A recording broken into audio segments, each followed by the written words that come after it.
এই political global অ্যাফেয়ার্সের ফিতনা এগুলা। তা আপনাকে এই জন্যই প্রথমে আমি একটা কথা বললাম যে ফিতনাময় একটা পরিবেশে একজন মুমিন যার অন্তর্দৃষ্টি আছে, যে কোরআন এবং সুন্নাহ দিয়ে এই বিশ্বের এই রহস্যগুলো উদ্ঘাটন করতে পারে, সে ভালো থাকতে পারে না।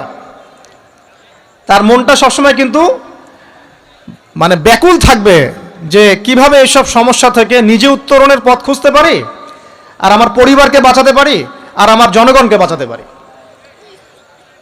আর যদি আপনি আত্মকেন্দ্রিক হন, স্বার্থপর হন, তাহলে নিজের চটকায় তেল দিবেন, নিজে ভালো থাকলেই বাপের নাম। তো দেখুন, এই জামানার কথাই নবীজি বলছেন সাল্লাল্লাহু আলাইহি ওয়াসাল্লাম, তোমাদের সামনে এমন একটা যুগ আসছে, নবীজি বলছেন জামানা সাবরিন, কঠিন জামানা, যে জামানায় ঈমান নিয়ে চলাটা হবে হাতের মধ্যে আগুন নিয়ে চলার মতো। তো নবীজি বলছেন ওই সময়ে সাহাবী জিজ্ঞাসা করছেন, ইয়া রাসূলুল্লাহ, আমি ওই সময়ে কি করব? ওই সময় আমি কি করব, আমাকে কি পরামর্শ দিচ্ছেন?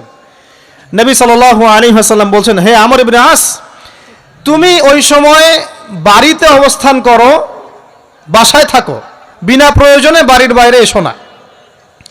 ওই সময় তুমি নিজের পাপের জন্য আল্লাহর কাছে ক্রন্দন করতে থাকো, বিনা প্রয়োজনে বাড়ির থেকে বের হয়েও না। আর মানুষের সাথে এত বেশি মেলামেশা করো না, নিজে তোমার আমল, তোমার গুনাহ নিয়ে ব্যস্ত থাকো, তোমার পাপের জন্য আল্লাহর কাছে কান্নাকাটি করো, ইনশাল্লাহ তুমি নাজাত পেয়ে যাবে। এটা একটা অপশন, মানে ফিতনাময় পরিবেশে আপনি কিভাবে বাঁচবেন, এটা একটা অপশন। আরেকটা হাদিসে গিয়ে নবী সাল্লাল্লাহু আলাইহি ওয়াসাল্লাম বলছেন যে যখন এমন ফিতনাময় পরিবেশ আসবে, তখন যদি তোমরা এই আমর বিল মারুফ নাহি আনিল মুনকার, মানে সৎ কাজের আদেশ, অসৎ কাজের নিষেধ, আমার সুন্নতের উপর অটল থাকতে পারো, তাহলে তোমরা 50 জন শহীদের নেকি পাবে। সাহাবায়ে কেরাম বলছেন, ইয়া রাসূলুল্লাহ, আমিনহুম আও মিন্না, তাদের মধ্যে 50 জন নাকি আমাদের মধ্যে 50 জন শহীদ? নবী করিম সাল্লাল্লাহু আলাইহি ওয়াসাল্লাম বলছেন, বাল মিনকুম, বরং তোমাদের মধ্যে 50 জন শহীদ। এটা অপশন নাম্বার 2।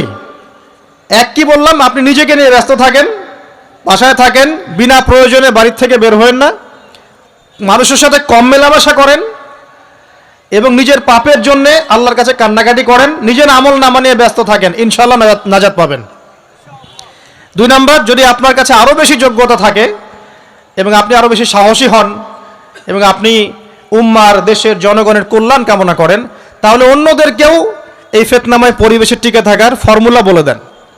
এখানে সবর করেন, আমর বিল মারুফ নাহি আনিল মুনকারের কাজ করেন, আল্লাহ পাক আপনাকে ইনশাআল্লাহ 50 জন শহীদ সাহাবীর নেকি দিবেন ইনশাআল্লাহ। আরও অপশন আছে। কি অপশন? ওই যে আসহাবুল কাহফ কি করেছিল, একটা ফিতনাময় পরিবেশ থেকে নিজেরা আস্তে করে সরে গিয়েছে। যখন আপনি পরিবেশকে পরিবর্তন করতে আর পারছেন না, দাওয়াত দিয়েও কোনো কাজ হচ্ছে না, মানুষ কথাও শুনছে না, জুলুম নির্যাতন বাড়তেই আছে, টিকে থাকা মুশকিল, তখন তাদের হিসেবের দায়িত্ব আল্লাহর উপর ছেড়ে দেন, আপনি ওখান থেকে ডিসকানেক্টেড হয়ে যান। এটা একটা অপশন। এই অপশন বেছে নিয়েছিল ইব্রাহিম আলাইহিস সালাম, তার বাবাকে বুঝিয়েছেন, কাজ হয়নি, চলে গেছেন।